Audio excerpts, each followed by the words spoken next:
j'aimerais que vous nous expliquiez ce que c'est le son high-res, parce qu'on a des petites questions quand même à vous poser avec Jérôme sur ce sujet. Alors l'ARS, c'est assez simple. On voit depuis quelques années une évolution au niveau de la télévision avec l'ultra haute définition qui arrive et les consommateurs qui veulent des images de plus en plus belles avec des écrans de plus en plus grands.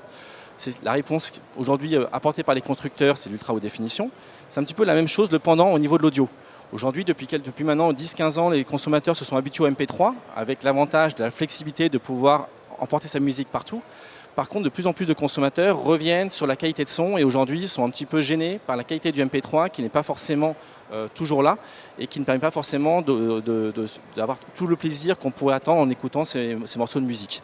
Donc depuis quelques années, on arrive avec une gamme de produits que l'on baptise high-res audio, donc résolution haute définition pour l'audio, avec des produits estampillés sur ce label-là. C'est révolutionnaire ce truc avec un bras là. Ouais, c'est révolutionnaire génial, effectivement. C'est bizarre, il y a comme une pizza dessus. Vous allez voir qu'on en entend beaucoup parler. Mais qu'est-ce que c'est? On en entend beaucoup parler depuis le début de la semaine puisque c'est le premier lecteur de disques vinyle qui a une sortie high-res audio, qui a une sortie qu'on appelle DSD pour les connaisseurs en termes de connaissances. Entre guillemets, c'est une platine vinyle qui permet de numériser toute sa bibliothèque de disques vinyle et de la récupérer dans la meilleure qualité audio aujourd'hui qui existe en format fichier numérique. Avec ou sans crachouillis? Avec les crachouillis, c'est ça qui fait le charme, c'est qu'on va pour la première fois récupérer sur des fichiers numériques tous les petits grésillements, tous les petits craquements que certains audiophiles ont le plaisir d'écouter dans leur salon, de pouvoir les récupérer et les récupérer. À votre avis, il y a des gens qui prennent du plaisir à entendre des crachouilles? Il paraît. Aujourd'hui, oui.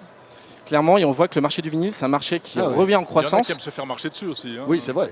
Bon, après, on ne va pas entrer dans les détails. Non. On n'est pas là pour... C'est un marché à nouveau en croissance et qui a eu une croissance cette année de plus de 30%.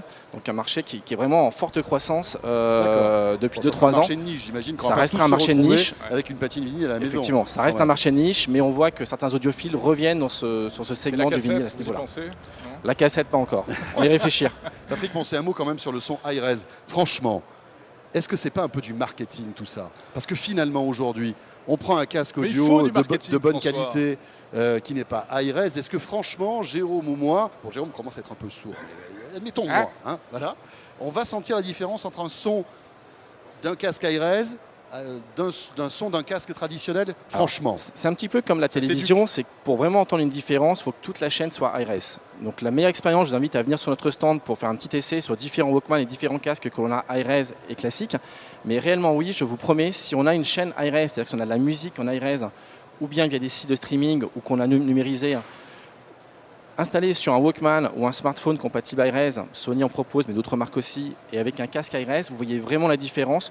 Vous allez avoir une qualité d'écoute à la fois au niveau des graves et des aigus, qu'aujourd'hui qu'on ne retrouve pas sur un casque classique. À quel prix? Je ne dis pas que seuls les casques Sony high-res sont performants, effectivement, mais c'est un label de qualité qui permet effectivement de s'assurer que si chacun des éléments a ce logo-là, c'est un peu comme le HDR pour la télé, quoi. C'est un petit peu comme le HDR sur la télévision, où effectivement, ça va un logo de qualité qui permet de se rassurer qu'on ne va pas perdre en qualité dans la chaîne et que tous les produits permettront d'obtenir. Et à quel prix ça démarre à quel prix pour aujourd'hui, un lecteur plus un casque, par exemple? Alors aujourd'hui, en casque high-res, on va commencer autour des 250 € pour un casque Bluetooth high-res.